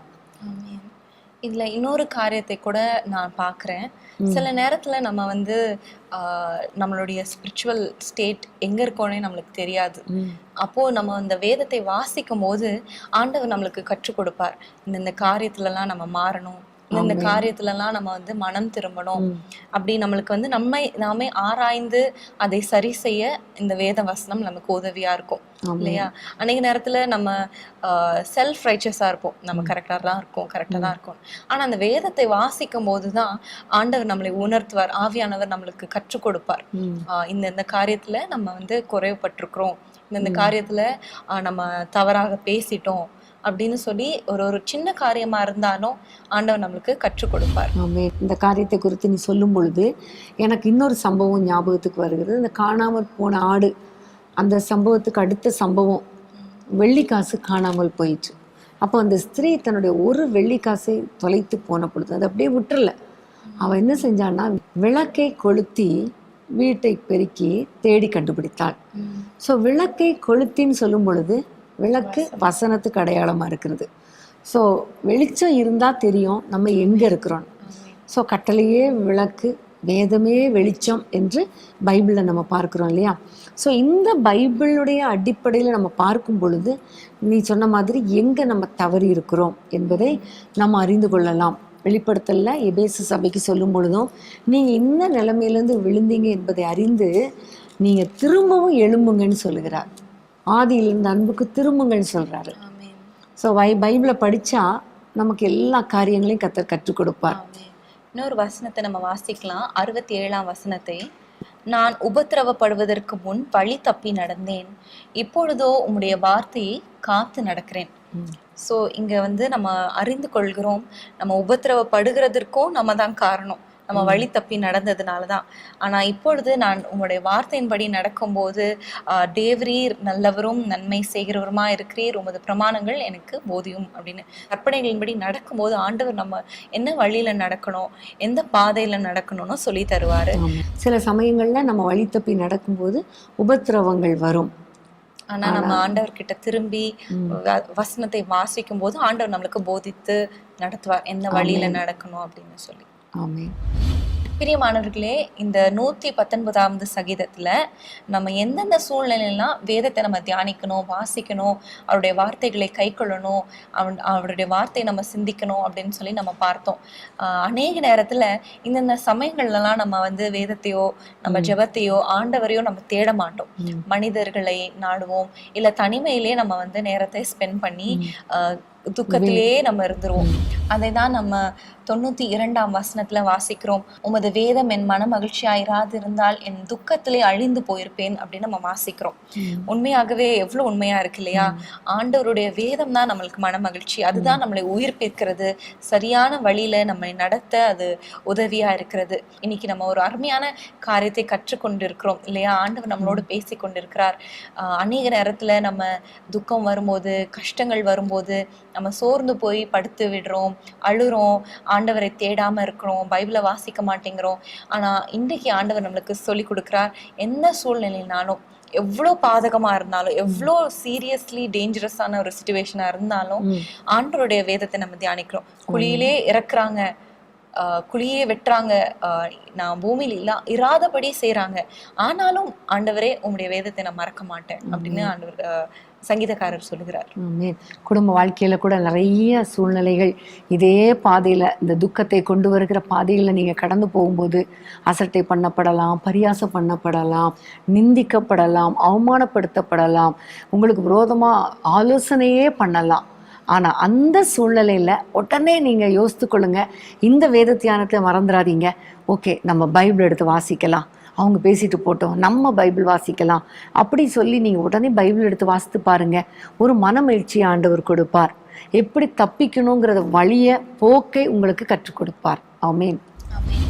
பிரியமானவர்களே, வழக்கம் போல நான் குவிக்கா நம்ம என்னென்னா மெடிடேட் பண்ணணும்னு சம்மரைஸ் பண்றேன். வேதத்தை எந்த சூழ்நிலையில வாசிக்கணும் என்பதை 119வது சங்கீதத்திலிருந்து நம்ம இன்னைக்கு தியானித்தோம். முதலாவதாக, பிரபுக்கள் நமக்கு விரோதமாக காரணம் இல்லாம, அதாவது நம்ம வாழ்க்கையில, நம்ம குடும்பத்துல, நம்ம வேலை செய்கிற இடத்துல நமக்கு மேல இருக்கிறவங்க நமக்கு விரோதமாக எழும்பும் போது நம்ம செய்ய வேண்டிய காரியம் வேதத்தை வாசிக்க வேண்டும்.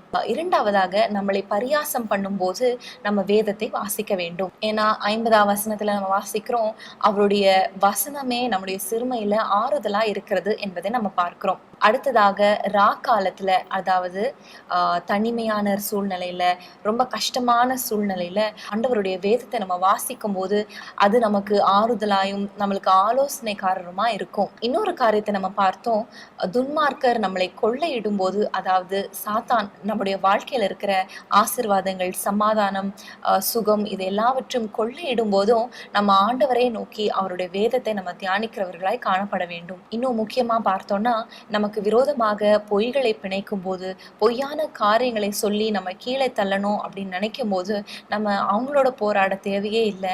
நம்ம வேதத்தை வாசித்தா போதும், ஆண்டவர் நமக்காக யுத்தம் செய்வாரு. ஆறாவதாக நம்ம தியானித்தோம், நம்முடைய உபத்திரவ நேரத்துல, நம்முடைய கஷ்டமான நேரத்துல அவருடைய வசனம் நம்மளை உயிர்ப்பிக்கும் என்று சொல்லி. ஏழாவதாக, நம்ம ரட்சிப்புக்காக காத்திருக்கும் போது அவருடைய வசனம் நம்மளை தேற்றும், பலனடைய செய்யும் என்பதை நம்ம பார்த்தோம். அடுத்ததாக நம்ம பார்த்தோம், நமக்கு விரோதமாக குழிகளை வெட்டும் போது, நமக்கு விரோதமாக ஆலோசனை பண்ணி நம்மளை கீழே தள்ளி விடணும், நம்ம இந்த பூமியிலே இருக்கக்கூடாது, நம்ம இந்த கம்பெனிலே வேலை செய்யக்கூடாது, நம்ம இந்த ஊர்ல இருக்கக்கூடாதுன்னு கூட சில பேர் நமக்கு விரோதமாக திட்டமிடலாம். ஆனா அவ்வெல்லாவற்றிலும் நம்ம ஆண்டவரை நோக்கி பார்க்கும்போது, வேதத்தை தியானிக்கும் போது ஆண்டவர் நமக்காக காரியங்களை வாய்க்க பண்ணுவார். இன்னும் நம்ம பார்த்தோம்னா, நம்மளை அழிக்க காத்திருக்கிற மக்கள் நம்மளை சூழ்ந்து கொள்ளும் போதும் வேதத்தை நம்ம சிந்தித்து கொள்ள வேண்டும், வேதத்தை தியானிக்க வேண்டும், அதன்படி நடக்கிறவர்களாய் நம்ம இருக்கிறோம்னு சொல்லி ஆண்டவர் நம்மளுக்கு கற்றுக் கொடுத்தார். அடுத்ததாக நம்ம பார்த்தோம், நம்மளுக்கு மறைவான கண்ணிகளை வைக்கும் போது அவருடைய வசனத்தை நம்ம பிடிச்சு அவருடைய பாதையில நம்ம நடக்கும்போது அந்த கண்ணிகள்ல இருந்து நம்ம தப்பி நடக்க ஆண்டவர் கிருபை செய்வார். ஏன்னா அவருடைய வசனம் தான் நம்ம கால்களுக்கு தீபமா இருக்கிறது. கண்ணி தெரித்தது நாம் தப்பினோம்னு சொல்லி நம்ம ஆண்டவருக்கு நம்ம சாட்சியா இருப்போம். அடுத்ததாக நம்ம தியானித்தோம், வீண் சிந்தனைகள் வரும்போது சங்கீதக்காரர் சொல்லுகிறார், அவருடைய வார்த்தையில, அவருடைய கட்டளைகள்ல நான் மகிழ்கிறேன்னு சொல்லி. வீண் சிந்தனைகள் வரும்போது நிறைய மன கஷ்டங்களும் பாரங்களும் சஞ்சலங்களும் தான் நம்மளை நிரப்போம். ஆனா ஆண்டவருடைய வசனத்தை நம்ம வாசிக்கும் போது அது நம்மளுக்கு மன மகிழ்ச்சியா இருக்கும். இன்னும் மனிதர்கள் எல்லாம் நம்மளை அசட்டை பண்ணும்போது, குறைவாக நம்மளை எண்ணும் போது ஆண்டவருடைய வேதத்தை நம்ம வாசிக்கணும் என்பதை நம்ம இன்றைக்கு கற்றுக்கொண்டோம். இன்னும் நம்ம பார்த்தோம், நெருக்கமான சூழ்நிலையில, ஒடுக்கமான சூழ்நிலையில ஆண்டவருடைய வசனத்தை நம்ம தியானிக்கணும்னு நம்ம வாசிச்சோம்.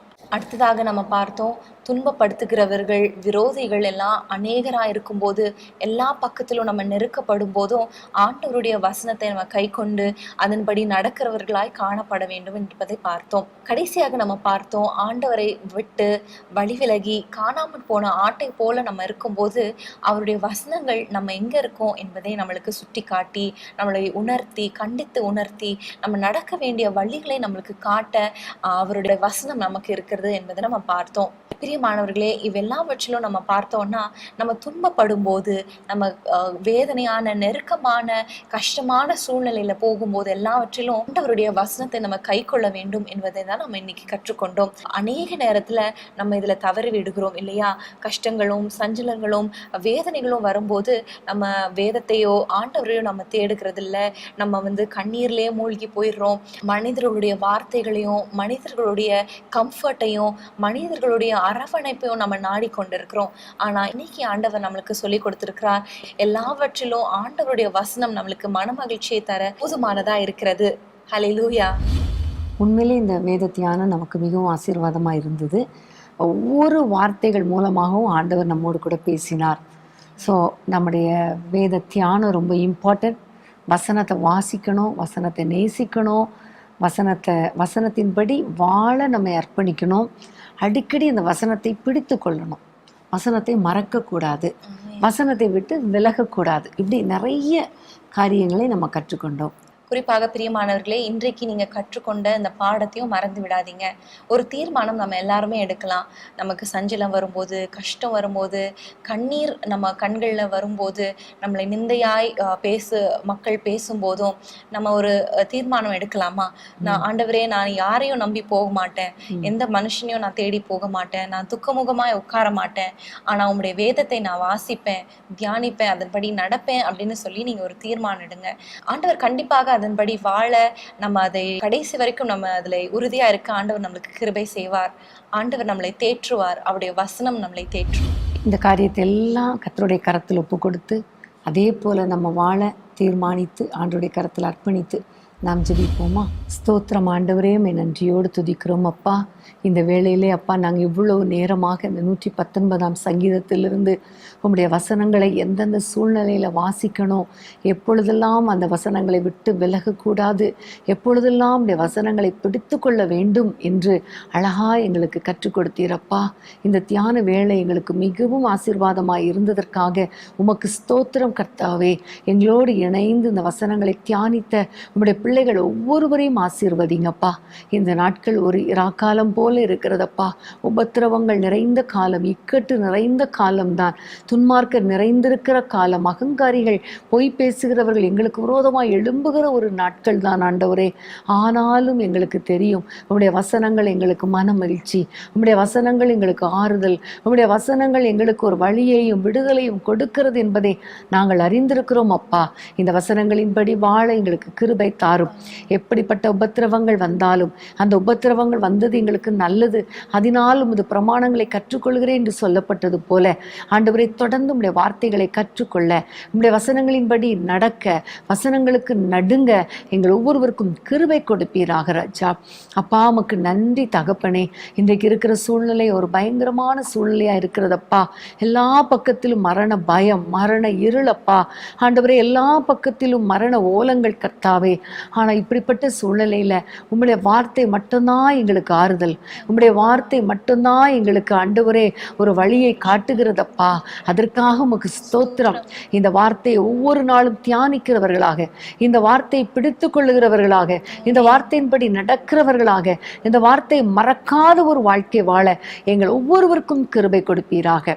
யார் யாரெல்லாம் ஆண்டவரே இந்த துக்கமான நேரத்துல, பிரச்சனையான நேரத்துல, உபத்திரவ காலங்களில உம்முடைய வசனத்தை மறக்க மாட்டேன் என்று அர்ப்பணித்தார்களோ அத்தனை பேரையும் கண்ணோக்கி பார்ப்பீராக. அவருடைய அர்ப்பணிப்பை கர்த்தர் பார்ப்பீராக. அந்த அர்ப்பணிப்பின்படி வாழ கிருபை தாங்கப்பா. உம்முடைய வேதத்தை நேசிக்கிறவர்களுக்கு மிகுந்த சமாதானம் உண்டு, அவர்களுக்கு இடரல் இல்லை என்று சொன்னீங்களே. ஒவ்வொரு பிள்ளைகள் வாழ்க்கையிலையும் ஆண்டவரே உம்முடைய வசனத்தினால சமாதானத்தையும் சந்தோஷத்தையும் கட்டளையிடுங்கப்பா. எந்த வேதனைகளும் வரக்கூடாது, எந்த பிரச்சனைகளும் வரக்கூடாது. கர்த்தர் கிருபையாய் நடத்துவீராக. ஒவ்வொருவருக்கு இருக்கிற எல்லா போராட்டங்கள் மாறட்டும், பிரச்சனைகள் மாறட்டும், ஒரு விடுதலை உண்டாவதாக நான் ஜெபிக்கிறோம் அப்பா. கர்த்தர் கிருபையாய் நடத்துவீராக. உம்முடைய பிள்ளைகளுக்கு என்னென்ன தேவை என்பதை அறிந்திருக்கிறீர், என்னென்ன நன்மைக்காக காத்திருக்கிறார்கள் என்பதை அறிந்திருக்கிறீர். உம்முடைய வசனத்தின்படி வாக்குத்தத்தங்களை கொடுத்த தேவன் அந்த வாக்குத்தத்தங்களை சுதந்திரிக்க கர்த்தர் கிருபை பாராட்டுவீராக. வேத வசனத்தின்படி நன்மையும் கிருபையும் உம்முடைய பிள்ளைகளை தொடரட்டும், பெரிய காரியங்களை செய்யும். இயேசுவின் நாமத்தில் ஜெபிக்கிறோம் பிதாவே, ஆமென், ஆமென். பிரியமானவர்களே, இந்த எபிசோடு உங்களுக்கு மிகுந்த ஆசீர்வாதமாக பிரயோஜனமாக இருந்திருக்கும் நாங்கள் விசுவாசிக்கிறோம். தொடர்ந்து வேதத்தை தியானிங்க, எந்த சூழ்நிலையிலும் விட்டு விடாதீங்க. இந்த நேரத்தில் நான் உங்களுக்கு ஒரு ஹோம்ஒர்க் கொடுக்குறேன். இதே 119ஆம் சங்கீதத்திலிருந்து வேத வசனங்களை வாசிப்பதினால நமக்கு என்னென்ன பிளெஸ்ஸிங்ஸ் கிடைக்கிறது, வேத வசனங்கள் எப்படியெல்லாம் நம்மை வழி நடத்துகிறது, நம்மை ஆசீர்வதிக்கிறது என்பதை குறித்து ஒரு சின்ன வேத தியானத்தை நீங்கள் அடுத்த சாட்டர்டேக்குள்ளே நீங்கள் பண்ணும்படி நான் உங்களை அன்போடு கூட கேட்டுக்கொள்கிறேன். மீண்டும் அடுத்த வாரம் வேதமே மனமகிழ்ச்சியில் உங்களை சந்திக்கிறோம். கர்த்தர் உங்களை ஒவ்வொருவரையும் ஆசீர்வதிப்பாராக. ஆமேன். வருகிற ஞாயிற்றுக்கிழமை நம்ம எல்லாருக்கும் தெரியும் முழு இரவு ஜெபம். அந்த முழு இரவு ஜெபத்துக்கு ஆயத்தமாகுங்கள். கர்த்தர் நிச்சயமாக நம்முடைய ஜெபங்களை கேட்டு நம்முடைய குடும்பங்களிலே, தேசத்திலே, சபைகளிலே ஒரு பெரிய எழுப்புதலை கட்டளையிடுவார். அன்பான தேவனுடைய பிள்ளைகளே, இச்செய்தி உங்களுக்கு மிகுந்த ஆசீர்வாதமாக இருந்ததென்று நாங்கள் நம்புகிறோம். தொடர்ந்து எங்கள் செய்திகளை கேட்டு கர்த்தருக்குள் ஆசீர்வதிக்கப்பட ஜீசஸ் மீட்ஸ் மினிஸ்ட்ரீஸ் என்கிற எங்கள் யூடியூப் சேனலை சப்ஸ்கிரைப் செய்யுங்கள். மேலும் உங்கள் ஜெப உதவிக்கு எங்களோடு நீங்கள் தொடர்பு கொள்ள வேண்டிய தொலைபேசி எண் 9842252836 மற்றும் 7299546363. Email gpsrobinson@hotmail.com. கர்த்தர் உங்களை ஆசீர்வதிப்பாராக.